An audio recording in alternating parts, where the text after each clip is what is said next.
أشهد أن محمدا رسول الله.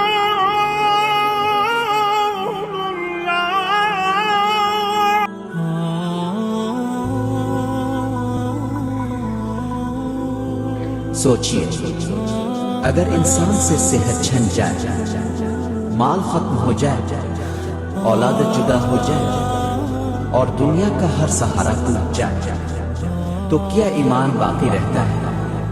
یہ کہانی ہے صبر کی انتہا کی۔ یہ کہانی ہے ایک ایسے نبی کی جن کا نام آج بھی صبر کی علامت ہے۔ یہ ہے حضرت ایوب علیہ السلام۔ حضرت ایوب علیہ السلام اللہ کے برگزیدہ نبی تھے۔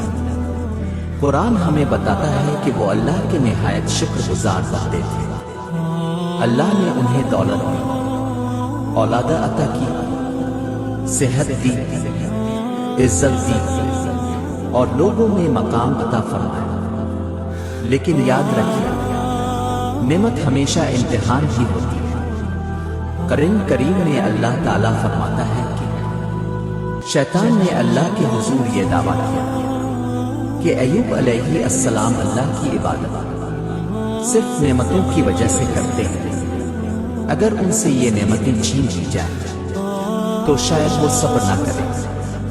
اللہ نے اپنے بندے کے ایمان کو ظاہر کرنے کے لیے شیطان کو محدود اجازت عطا فرمائی، مگر ایک حد مقرر کر دی گئی۔ ایوب علیہ السلام کا ایمان محفوظ رہے گا۔ پھر آزمائشوں کا سلسلہ شروع ہوا۔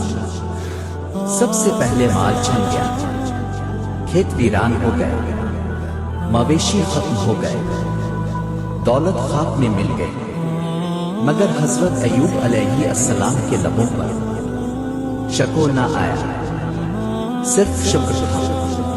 پھر اولاد کا امتحان آیا، ایک کے بعد ایک سلسلہ، اور وہ گھر جو کبھی قہقہوں سے گونجتا تھا خاموش ہو گیا۔ لیکن ایوب علیہ السلام نے اللہ سے کوئی شکایت نہ کی۔ پھر سب سے سخت آزمائش آئی، جسمانی بیماری۔ قرآن تفصیل بیان نہیں کرتا، اور ہم بھی وہی کہیں گے جو ثابت ہے۔ حضرت ایوب علیہ السلام ایک طویل عرصے تک سخت بیماری میں مبتلا رہے، اتنی شدید کہ لوگ دور ہو گئے، مگر ان کا دل اللہ سے کبھی دور نہ ہوا۔ دن، مہینے، سال، صبر کا امتحان بڑھتا گیا۔ صرف ان کی اہلیہ وفا کے ساتھ ان کے پاس رہی، خدمت کی، حوصلہ دیا اور صبر کی مثال بن گئی۔ ایک دن جب بیماری اپنی انتہا پر تھی اور طاقت جواب دے چکی تھی تو حضرت ایوب علیہ السلام نے اللہ کی بارگاہ میں دعا کی۔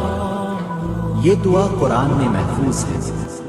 اے میرے رب، مجھے تکلیف پہنچی ہے اور تو سب سے بڑھ کر رحم کرنے والا ہے۔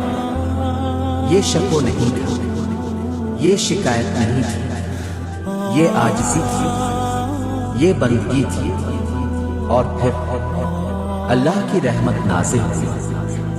اللہ نے فرمایا، زمین پر پاؤں مارو، وہاں سے پانی کا چشمہ پھوٹا۔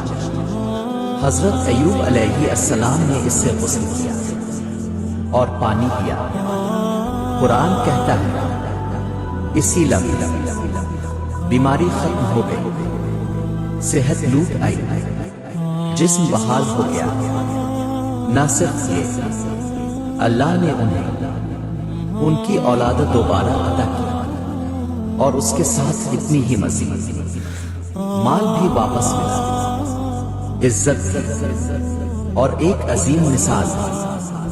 اللہ نے قرآن میں اعلان فرمایا، ہم نے انہیں ثابت پایا، کیا ہی بہترین بندہ تھا، بے شک وہ ہماری طرف رجوع کرنے والا تھا۔ حضرت ایوب علیہ السلام ہمیں یہ سکھاتے ہیں کہ صبر کا مطلب خاموش رہنا نہیں، بلکہ اللہ پر مکمل بھروسہ رکھنا ہے۔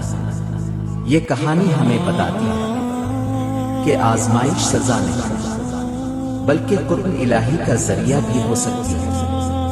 یہ تھا صبر کا نبی، اللہ کا محبوب بندہ، حضرت ایوب علیہ السلام۔